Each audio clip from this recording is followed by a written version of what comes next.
showing to you what happens when we mix vinegar with baking soda. So I have 1 teaspoon here and 1 tablespoon here, 1 tablespoon of vinegar and maybe a half teaspoon of baking soda. So now I'll be telling to you what happens when baking soda is mixed with vinegar. So when it's mixed, something new is formed. The mixture quickly forms up with carbon dioxide gas. If enough vinegar is used, all of the baking soda can be made to react and disappear into the vinegar solution. So now let's look the experiment. So let's see what happens.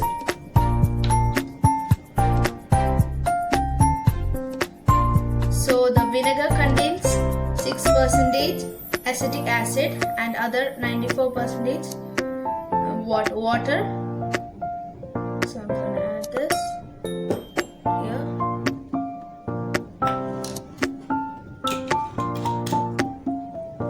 Now I'm going to add the baking soda. This is the bicarbonate of soda.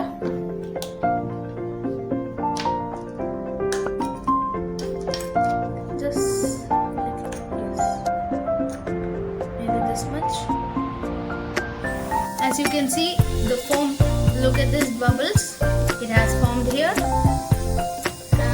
This is a chemical reaction happening when we mix baking soda with vinegar.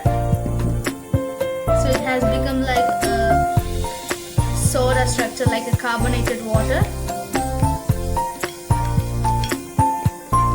Look at this.